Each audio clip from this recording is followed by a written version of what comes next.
Hello students, आज हम तीसरी क्लासिफिकेशन जो है वो स्टडी करेंगे and that is called the modern periodic table.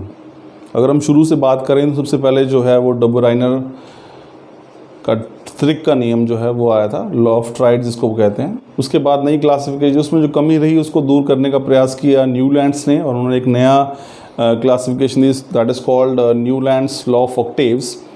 उसके बाद और जब नए एलिमेंट्स की खोज हुई तो एक नया पीरियोडिक टेबल सामने आया and that was developed by Mendeleev. और मेंडलीव के पीरियोडिक टेबल में जो है कुछ कमियां रही, उसको दूर करने का प्रयास किया साइंटिस्ट ने। इसका नाम था एच मोजले इन 1913। तो ये जो अब मॉडर्न पीरियोडिक टेबल जिसको हम कहते हैं, जो आज के समय में हम स्टडी करते हैं, वो वास्तव में यही है। तो अगर आपसे पूछा जाए कि मॉडर्न पीरियोडिक टेबल किसने डेवलप किया, देन क्रेडिट गोज टू मोजले। लेकिन कहीं ना कहीं बेस या आधारशिला जो है पहले ही रखी जा चुकी थी। अब ये क्या है, देखिए इससे पहले जो तीन क्लासिफिकेशन हमने पढ़ी हैं और अब हम चौथी जो पढ़ रहे हैं, तो सबसे मुख्य अंतर इन तीनों के बारे में और इसमें अगर हम बात करें तो ये है कि जो इससे पहले वाले तीनों क्लासिफिकेशन थी, चाहे वो न्यूलैंड्स का ऑक्टेव्स था, चाहे वो डबराइनर का त्रिक था, चाहे वो मेंडलीव का पीरियोडिक टेबल था, उन सभी में एटॉमिक मास को आधार माना गया। That is atomic mass was the base for the periodic classification of elements in the previous periodic tables. तो लेकिन यहाँ पे अब फ़र्क आ गया है कि यहाँ इस मॉडर्न पीरियोडिक टेबल के अंदर it is not atomic mass but it is atomic number which forms the basis of this classification. तो या ये जो मॉडर्न पीरियोडिक टेबल है वो वास्तव में एटॉमिक नंबर पर आधारित है।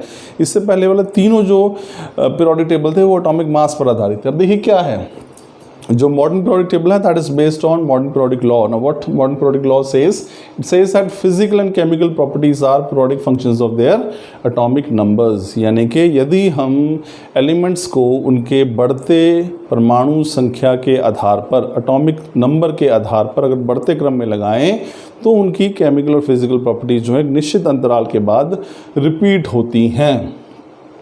ये है इस लॉ का मतलब कि physical chemical properties are periodic function of their atomic numbers.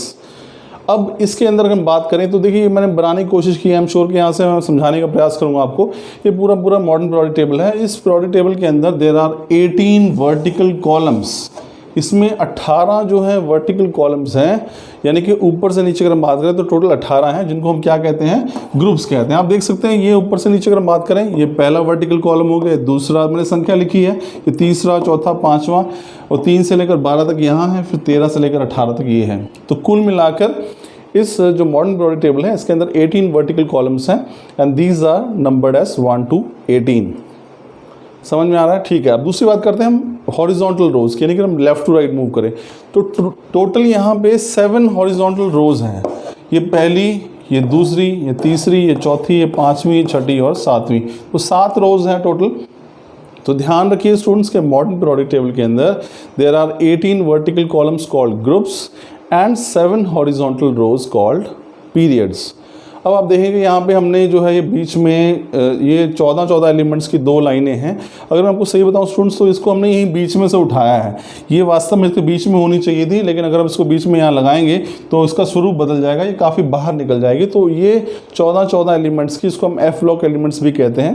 पहली जो सीरीज़ है वो उसको हम बोलते हैं लेंथनाइट्स, और नीचे वाली जो 14 एलिमेंट्स की सीरीज़ को हम बोलते हैं एक्टिनाइट्स। ये दोनों एफ ब्लॉक एलिमेंट्स हैं, इनकी सीरीज़ जो है वो बीच में से उठाई गई है, यानी इन्हीं के बीच में थी ये।